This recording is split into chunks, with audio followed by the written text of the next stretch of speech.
አዳማ ናዝሬት ከፍተኛ ሐዘን ውጧት ዋለች። ከወደ ደቡብ አፍሪካ የመጡት ሁለት የትማማቾች አስክሬን እዛው ማረፉ ተሰምቷል። ዕለታዊ መረጃዎች ጋር ሚኪ ነኝ ከሚኪታ ቡርንፎ። ይህንን ቻናል ሰብስክራይብ በማድረግ ወቅታዊና አጫጭር እንዲሁም ልደመጡ የሚገቡ መረጃዎችን ያገኙ። እስከ መጨረሻው እንድታደምጡኝ በትህትና ጠይቃለሁ።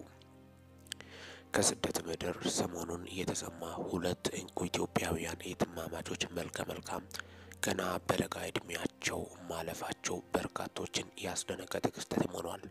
ሁለቱም ደግሞ ህይወታቸው ያለፈው በክፍላቸው ውስጥ ነው። እስካሁን ድረስም እንቆቅልሽ የሆነው ለበርካታ ኢትዮጵያኖች ለጋ እድሜ ያላቸው፣ በዛ ላይ ደግሞ ሁለቱ እንዴት ምንነቱ ባልታወቀ ምክንያት በአንድ ክፍል ውስጥ ሞቶ ተገኙ የሚለውም ነው።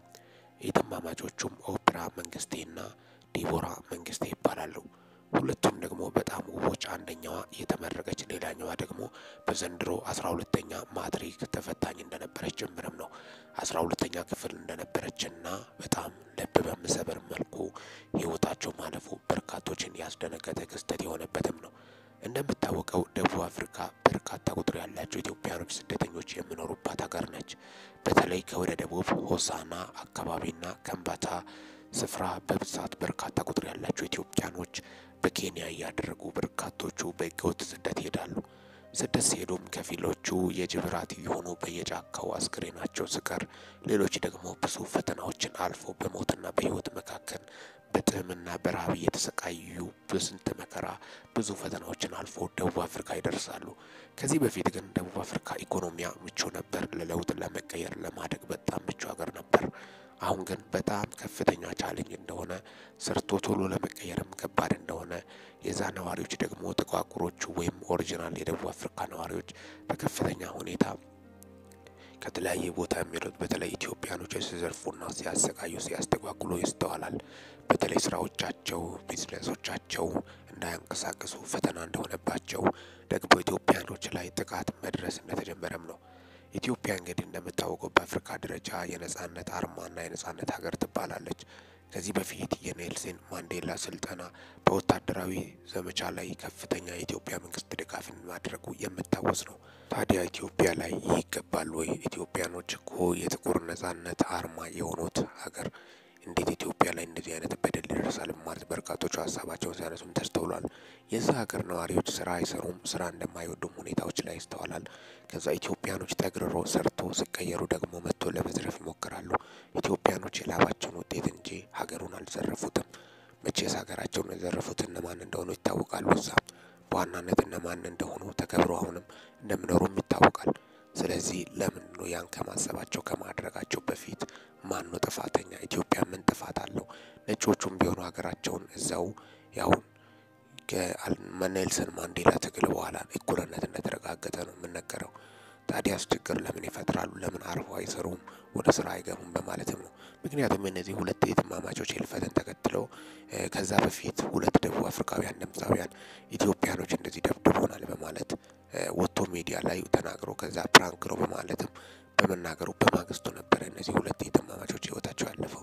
ይህ አጋጣሚ ስለመሆኑ ይሆናልን በማለትም ነው በርካቶቹም ሀሳባቸውን እያነሱ ያሉት። ምናልባት አጋጣሚ ሊሆንም ላይሆንም ይችላል። ምክንያቱም ከነዚህ ትማማቾች ጀርባ የሆነማ ከማማታቸው ጀርባ የሆነ ነገር እንዳለም ነው በርካቶቹ እየገለጹ ያሉት። ያለ አንዳች ምክንያት ከመሬት ተነስቶ ህይወታቸው ሊያልፍ እንደማይችል፣ ይህ ደግሞ እስካሁን ድረስ በቤተሰብ በኩልም የወጣ መረጃ የለም። በምን ምክንያት ነው ሁለት የትማማቾች ህይወታቸው ያለፈው? ምንድነው ኬዙ የሚለው ነገር እስካሁን ድረስ ለበርካቶች እንቆቅልሽ እንደሆነና የአስክሬን ምርመራ ተደርጓል ወይ የሚለው ነገር ሊጠየቅ ይገባል። በጣም በሚያሳዝን ሁኔታ እነዚህ በለጋ እድሜያቸው መልካም ኢትዮጵያኖች ህይወታቸው አልፏል።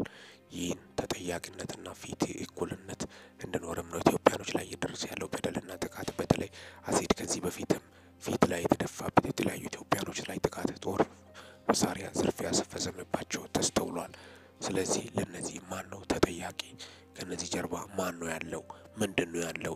የነዚህ እህትማማቾች የቀን ጉዳይ ነው ወይስ ከመሬት ተነስቶ ነው የሞቱት ወይስ ምንድነው እንዳው በማለት ነው በርካቶቹ የገለጹ ያሉት። የነዚህ እህትማማቾች ህልፈት በርካቶችን ያሳዘነ ነው። በርካቶችን በከፍተኛ እንባ ታጅበው ወደ ኢትዮጵያ አስክሬናቸው መጥቶ ነበር። ኢትዮጵያ ከመጣ በኋላ ወደ አዳማ በመሄድም አስክሬናቸው እንደተቀበረና በዚሁ ቀብር ስነ ስርዓት ላይ የእናት አንጀት የአባት አንጀት አልቻለም። ከባድ ነው። ምክንያቱም ልጆቻቸው ናቸው እንዳይን ብሌኖቻቸው የምሳሱላቸው ልጆቻቸው ሲያልፉ ለቁም ነገር ደርሷል። አንደኛው በተለይ በጣም በሚያሳዝን ሁኔታ ወግ ማድረግ ብዙ ነገር ያሳዩናል ብለው የልጆቻቸውን ድካም ሳያዩ በዚህ ሁኔታ ህይወታቸው ማለፉ በርካቶችን ያሳዘነ፣ ቤተሰቦቻቸው ደግሞ የምሰማቸው መረር ሐዘን ከባድ ነው። ስለዚህ እነዚህ ልጆች ሞት ለበርካቶች እንቆቅልሽ የሆነበት ክስተትም ነው። ኬዙ ምን እንደሆነ እስካሁን ድረስ እንዳልታወቀ በርካቶችም ኢትዮጵያኖች ሀሳባቸውን ጭንቀታቸውን እያጋሩ ይገኛሉ። እስካሁን ድረስ የታወቀ ነገር የለም ከነዚህ ልጆች ጀርባ በሰላም ሰው እንደዚህ ከመሬት ተነስቶ እንደማይሞት ነው። ይህ ከስንት አጋጣሚ ድንገት ሊከሰት ይችላል። ከመሬት ተነስቶ ግን የሞቱበት ምክንያት ሊኖር እንደሚገባ ጀምረም ነው። ወጣቶች ናቸው፣ እድሜያቸው ገና ነው፣ ለጋ እድሜ ላይ ነው ያሉት። ታዲያ ምንድነው ከምን ተነስቶ እንደዚህ ሊሞቱ ቻሉ በማለትም በርካቶቹ ኢትዮጵያኖች እያዘኑበት እንደሆነ ጨምረው በአሁኑ ሰዓት ደቡብ አፍሪካ ወይም ሳውዝ አፍሪካ የሚኖሩት ኢትዮጵያኖችም ሀዘናቸውን እየተጋሩ እንደሚገኙ ጨምረም ከነዛ ልፈት ተከትሎ በርካታ ቁጥር ያላቸው ኢትዮጵያኖችም ከጎናቸው በመሆን አይዟችሁ በማለትም ነው። ከደቡብ አፍሪካ በርካታ ቁጥር ያላቸው ኢትዮጵያኖች አስክሬን ሽኝት መርሃ ግብር ላይ ነበሩ። እዚሁ ግን ቀብር ስነ ስርዓት ላይ ጥቂት ኢትዮጵያኖች እንደታደሙ ብቻ ነው ሁኔታውም የሚያሳየው።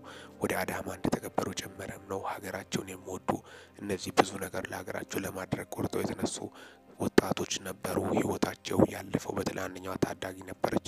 ገና የሃይስኩል ተማሪ 12ኛ ክፍል እንደነበረች ጀምረም ነው የወጡት መረጃዎችን በማስመልከት ልብ ሰባሪ ነው።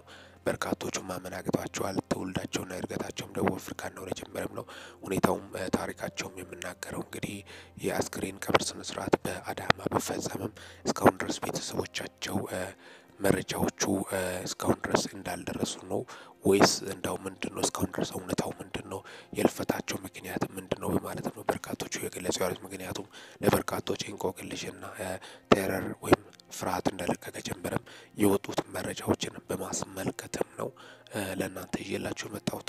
ዕለታዊ መረጃዎችን በማስመልከትም ነው እንጂ ካሳዛኝ በአዳማ ቀብር ስነ ስርዓታቸው እንደተፈጸመ ጨምረም ነው የወጡት መረጃዎችን በማስመልከት አጠቃላይ የኦፕራ መንግስቴና የዲቦራ መንግስቴ ህልፈት በርካቶችን እንባ ያራጨና ያሳዘነ ያስደነገጠ ክስተትን በማስመልከት በዕለታዊ መረጃዎች ለእናንተ በዋናነት ይዤላችሁ የመጣሁት ልብ ሰባሪ ክስተትን በማስመልከት ቀብር ስነ ስርዓታቸው ኢትዮጵያ ውስጥ መፈጸሙ ነው። ከወደ ደቡብ አፍሪካ አስክሬን ሽኝት ከተደረገ በኋላ በኢትዮጵያ በአዳማ ናዝሬት ላይ ቀብር ስነ ስርዓታቸው መፈጸሙን በማስመልከትም እስካሁን ድረስ ለእናንተ የወጡት መረጃዎችን ይዤላችሁ የመጣሁት። እስካሁን ድረስ እንግዲህ አብሬያችሁ የቆየሁት ሚኪ ነኝ ከሚኪ ታቦር ኢንፎ። ለዚህ ቁም ነገር አዘል ቻናል አዲስ ከሆናችሁ ሰብስክራይብ በማድረግ ቤተሰብ ይሁኑ። በዚሁ ቻናል በዋናነት የሚተላለፉት ወቅታዊና ታማኝ እንዲሁም ሚዛናዊ መረጃዎች ስለሆኑ ሰብስክራይብ ስታደርጉ ደወል ምልክቷን ወይም ኖቲፊኬሽን ቤሏን ክፍት ያድርጉ። ያን ሲያደርጉ ወዲያውኑ የሚለቀቁት መረጃዎች ለእናንተ ይደርሳሉ። አጠቃላይ ለሰዓታት ያሉት መረጃዎች ይመስላሉ።